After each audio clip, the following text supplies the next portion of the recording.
मुख्यमंत्री जी पुष्प वर्षा कर रहे हैं, सभी लाडली बहनों पर पुष्प वर्षा, स्नेह की वर्षा कर रहे हैं माननीय मुख्यमंत्री जी और कह रहे हैं सभी बहनों से कि बहनों बेखौफ होकर, निडर होकर, पूरे आत्मसम्मान के साथ अब तुम्हें बिना रुके, बिना थके, बिना हारे आगे बढ़ना है और आगे बढ़ते ही जाना है, क्योंकि अब मैं तुम्हारे साथ हूँ। धन्यवाद अदा कर रही हैं हमारी सभी लाडली बहनें, कह रही हैं धन्यवाद भैया, इतनी सुंदर सौगातें हम सभी को सौंपने के लिए, हमारे सपनों को ऊंची उड़ान देने के लिए आपका हार्दिक धन्यवाद। सबकी ओर सर पूरे सम्मान के साथ हम आमंत्रित करेंगे प्रदेश के माननीय मुख्यमंत्री श्री शिवराज सिंह चौहान जी, आपके लाडले भैया को उनके उद्बोधन के लिए। माननीय मुख्यमंत्री जी।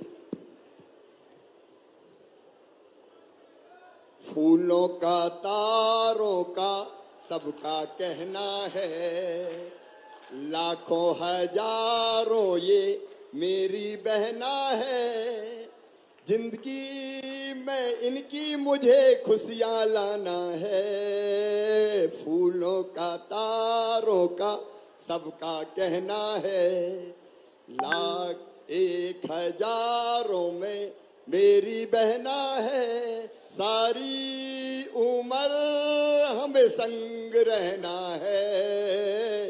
फूलों का, तारों का सबका कहना है। एक बार मेरे साथ गाओ सब। फूलों का, तारों का सबका कहना है, एक हजारों में मेरी बहना है, सारी उम्र हमें संग रहना है। फूलों का, तारों का सबका कहना है। बोलो भारत माता की, भारत माता की। और मेरी लाडली बहनों की, भाइयों की भी और भांजे भांजियों की भी। मेरे आज मेरी बहनों, मैं आप सबको प्रणाम करता हूं।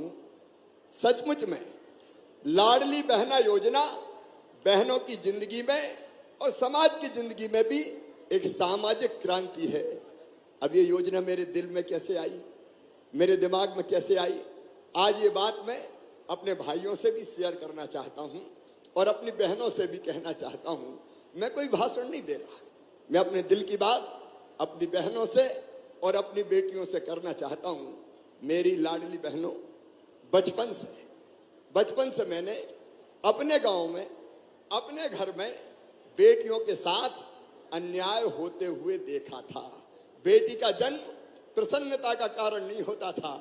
बेटा अगर पैदा हो जाए तो घर में मिठाइयां बांटी जाती थी, खुशियां मनाई जाती थी, बधाई गाई जाती थी। और बेटी अगर पैदा हो गई तो माँ का चेहरा ही उतर जाता था, माँ का चेहरा उतर जाता था। जैसे माँ को भी बेटी के आने की खुशी नहीं हुई। लोग कहते थे बेटे की तो बात अलग है। क्यों? बोल, बेटा तो बुढ़ापे की लाठी का सहारा है, बेटा कुल का दीपक है। अब बेटा बुढ़ापे में लाठी का सहारा बनेगा या लठ देगा, इसकी कोई गारंटी नहीं ली जा सकती। लेकिन एक बात मैं दावे से कह सकता हूं, बेटी जब तक जिंदा रहेगी उसकी हर एक सांस अपनी मां के लिए चलेगी, अपने पिता के लिए चलेगी, अपने भैया के लिए चलेगी। बताओ सही है कि नहीं बात? अरे जोर से बोलो मेरी बहनों, सही है कि नहीं? लेकिन फिर भी बेटियों के साथ अन्याय, और अन्याय इतना बढ़ा मेरी बहनों कि जब नया जमाना आया और गर्भ में ये पता चल गया कि कोख में बेटी पल रही है, तो कई लोग इतने क्रूर हो गए कि पेट में ही बेटियां मारी जाने लगी और कोख को कत्ल खाना बना दिया, कोख को कत्ल खाना बना दिया। अब ये पाप था, ये पाप था। पता करो कि बेटी आ रही है तो दुनिया में आने ही मत दो, दुनिया में आने के पहले ही मार दो। आखिर क्या कसूर है बेटी का? मेरी बहनों, क्या बेटी के बिना दुनिया चल सकती है? क्या संसार का चक्र चल सकता है? अगर बेटियां नहीं रही तो ये जमाना आगे बढ़ेगा क्या? अरे बेटी नहीं बचाओगे तो बहू कहां से लाओगे, कहां से लाओगे? ये धरती नहीं चल सकती। लेकिन इसके बाद भी अन्याय हुआ बेटियों के साथ, और उसका परिणाम क्या हुआ? 1000 बेटों पे बेटियां 900 पैदा होने लगी। 1000 बेटों पे 900 बेटियां। और बचपन से मेरे मन में ये तकलीफ होती थी, ये दर्द होता था कि हे भगवान, एक ही माँ की कोख से बेटा भी पैदा होता है, बेटी भी पैदा होती है, लेकिन बेटी के साथ अन्याय किया जाता है। ये अन्याय मेरे भगवान कब खत्म होगा? मैं सोचता रहता। और जब मैं थोड़ा बड़ा हुआ तो मैं थोड़ा बोलता अच्छा था। एक जगह सामूहिक शादी हो रही थी एक समाज की, तो वहां मुझे बोलने का मौका मिल गया। तो मैंने उस सभा में कहा कि देखो भाइयों बहनों, बेटी को भी जन्म लेने दो, बेटी को भी आने दो। बेटी है तो कल है। तो एक बूढ़ी अम्मा खड़ी हो गई, बोले बड़ी बड़ी बात कर रहा है, बेटी को आने दो, बेटी को आने दो।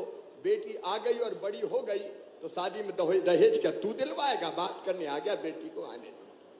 अब मेरे मन में और पीड़ा होती, और तब से मैं सोचता था कि बेटियों का भला कब होगा। और एक बात और मेरी बहनों, भाई बुरा नहीं मानेंगे, मैं सच्चाई बता रहा हूं। गांव में अगर पति पत्नी के बीच लड़ाई हुई तो पतिदेव ने उठाया लठ और पत्नी को मार दिया। कई जगह में ये घटना देखता था। रोती कलपती बहनों को मैंने देखा, तब भी मेरी आत्मा रोती थी और ये कहती थी कि अन्याय कब खत्म होगा। और तब से बचपन से मेरे मन में एक आग जलती थी कि मैं अपनी बहन और बेटियों की स्थिति कैसे बदलूं। लेकिन मैं कुछ नहीं था, विधायक जैसी बना मैं, सांसद जैसी बना मैं, तो मैंने अपने क्षेत्र की गरीब बेटियों की शादी करना शुरू की, क्योंकि मुझे लगा कि बेटी को बोझ समझेंगे तो दुनिया में नहीं आने देंगे। और मेरी बहनों, जब मैं मुख्यमंत्री बना तो सबसे पहली योजना कौन सी बनाई मैंने तय किया कि कोई भी गरीब बिटिया की शादी के लिए माता पिता चिंतित ना हो। अब मामा मुख्यमंत्री बन गया है, सरकार बेटियों की शादी करेगी, सामूहिक शादी। मुख्यमंत्री कन्या विवाह योजना मैंने बनाई कि गरीब की बिटिया को, जो मेरी भांजी है, मैं परेशान नहीं होने दूंगा। और उसके बाद मेरा दिमाग चलता रहा, आत्मा कहती रही कुछ कर शिवराज, अब मुख्यमंत्री बन गया तू कुछ कर। तो फिर मैंने सोचा कि बेटी जन्म कैसे ले। तो मन में मेरे एक विचार आया, बताऊं? अरे बताऊं क्या? मेरे मन में विचार आया कि बेटी अगर लखपति पैदा होगी तो माता पिता फिर बेटी को दुनिया में आने देंगे। तो मैंने अपने अफसर बुलाए सब और उनसे कहा कि देखो भाई, ऐसी योजना बनाना है कि बेटी लखपति पैदा हो। तो वो हंसने लगे, बोले सर ऐसी कोई चीज कैसे हो सकती है? बेटी लखपति कैसे पैदा होगी? गरीब की बेटी गरीब ही पैदा होगी। अरे मैंने कहा वो गरीब कहाँ रही, अब तो मैं मुख्यमंत्री बन गया हूं मामा। और तब मैंने तय किया कि बेटी अगर जन्म लेगी तो 2 बेटियों तक उनके पैदा होते ही 30,000 रुपया सरकार के खजाने से निकाल के बेटी के खाते में डाल दूंगा। और उसका फायदा ये होगा कि वो 5वीं पास करके 6वीं में जाएगी तो 2,000 मिलेंगे, 8वीं पास करके 9वीं में जाएगी तो 4,000 मिलेंगे, 10वीं पास करके 11वीं में जाएगी तो 6,000 मिलेंगे, 12वीं में जाएंगी तो फिर 6,000 मिलेंगे, और 21 साल की हो जाएगी तो सीधे 1 लाख रुपया और मिल जाएंगे। बेटी लखपति बन जाएगी। और ये योजना बन गई लाडली लक्ष्मी योजना। लाडली लक्ष्मी योजना मेरी बहनों, आज 44,50,000 लाडली भांजिया मामा की खेल रही हैं। कोई गोद में है तो कोई कॉलेज में प्रवेश कर रही है। जब वो बेटियां कॉलेज जाने लगी तो मैंने और तय किया, दिल ने कहा और हिम्मत कर मामा। तो मैंने तय किया कि बेटी अब कॉलेज में जाएगी तो 12,500 रुपया उसको दिए जाएंगे कॉलेज में पढ़ाई के लिए, इसलिए कि जल्दी से शादी नहीं कर दो, पढ़न दो। और फिर यह तय किया कि वो डिग्री प्राप्त करेगी, पास कर लेगी तो फिर 12,500 दूंगा।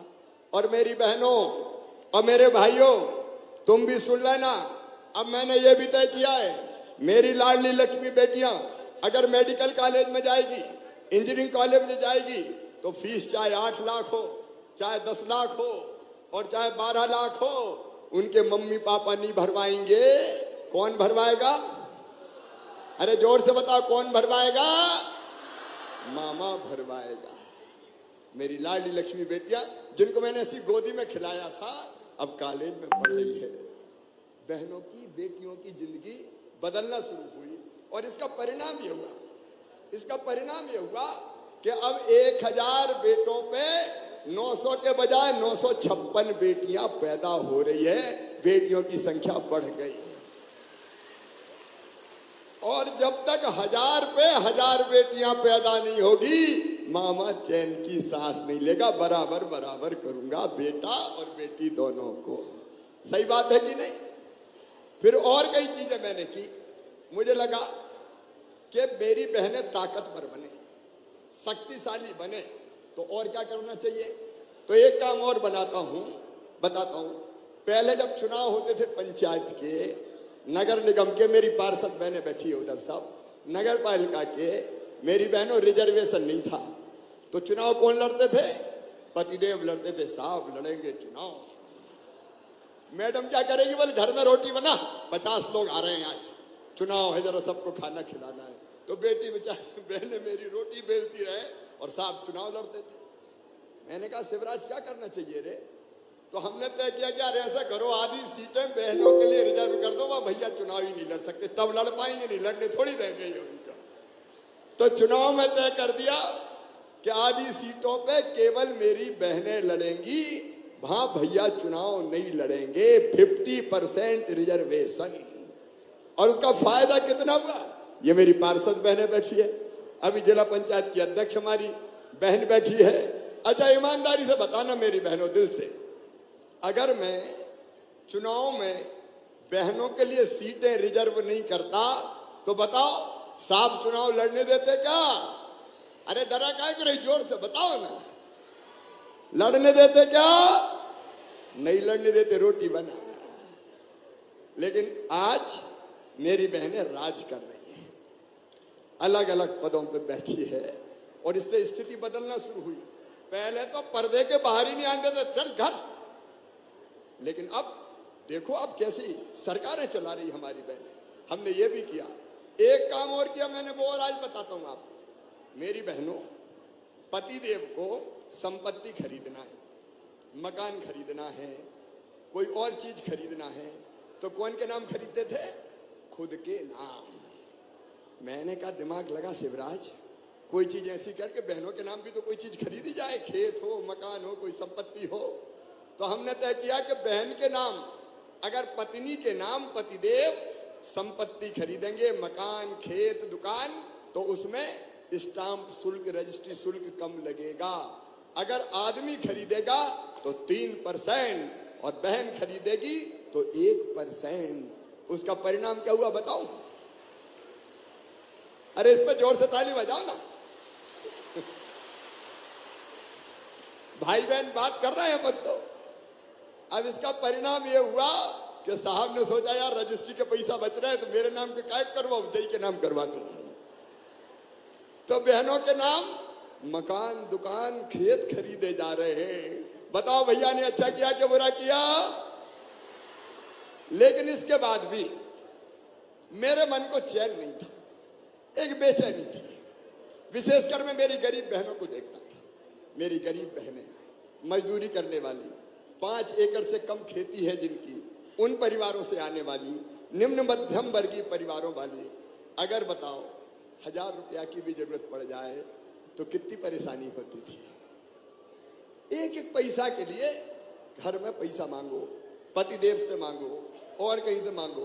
अब बताओ माए के जाना है और भैया के बेटा बेटियों के लिए मिठाई खरीदना है तो पतिदेव से कहती थी माए के जा रही, जरा 500 रुपया तो दे दो। तो कहते नहीं है, कहां से ले आऊं, जाना तो चलिए। अब बताओ 500 रुपया के लिए सही करो कि नहीं करो बताओ, इसके लिए परेशान होती थी। तो मेरे मन में एक बेचैनी थी कि शिवराज कुछ ऐसा कर कि मेरी बहनें ये पैसों के लिए तरसे ना, हाथ ना फैलाना पड़े। मैं सोचता रहा क्या करूं। और कई बार देखो बेटा बेटी को कुछ दिलाना है, पैसा पास नहीं है, दूध के लिए पैसा चाहिए, सब्जी के लिए पैसा चाहिए, फल के लिए पैसा चाहिए, कोई चीज के लिए मचल गया बेटा बेटी कि माँ ये दिला दे, मम्मी ये दिला दे, तो मेरी बहन मोही देख रही है। तब मैं सोचता रहा क्या करूं। फिर मेरे मन में विचार आया कि शिवराज, तू मामा है रे, मामा। मामा मतलब बेटियों का मामा है, लेकिन उनकी माताओं का भाई है। सही बात है कि नहीं? और भाई साल में एक बार बहना से राखी बंधवाता है कि नहीं? पीछे तक बताओ, बंधवाता है। और जब भाई राखी बंधवाता है बहन से, तो बहन बहन को पैसा देता है, कपड़ा देता है, साड़ी देता है। तो मेरे मन ने कहा कि तू भी तो भाई है, बताओ मैं भैया हूं कि नहीं आपका? अरे जोर से बताओ, भैया हूं कि नहीं? और सगा हूं कि सौतेला? सगा हूं। तो मेरे मन में एक बात हो रहा है कि यार, एक बार साल भर में पैसा देने से काम नहीं चलेगा। अगर हर महीना पैसा दे दोगे तो बहनों की समस्या हल हो जाएगी। और इसलिए एक दिन रात भर में जगता रहा, क्या करूं, कौन सी योजना बनाऊं। और सवेरे 4 बजे मैंने तय किया कि अब मैं अपनी ऐसी गरीब बहनें जिनकी आमदनी 2.5 लाख रुपया सालाना से कम है, या जिनके पास 5 एकड़ से कम जमीन है, मेरी विवाहित बहनें जो अपनी ससुराल में रहती है और जिनके पास 4 पहिया वाहन नहीं है, उन सब बहनों को 1000 रुपया महीना उनके खाते में डालूंगा। 1000 रुपया महीना। अब जब मैंने बात की अफसरों से, तो कहने लगे साहब खजाना खाली हो जाएगा। अरे मैंने कहा बहनों को देने में तुम्हारे पेट में भी दर्द हो रहा है। हो जाए तो मैंने कहा हो जाए, लेकिन ऐलानिया डंके की चोट मेरी बहनों के खाते में 1000 रुपया हर महीने डालूंगा। ये बनी मुख्यमंत्री लाडली बहना।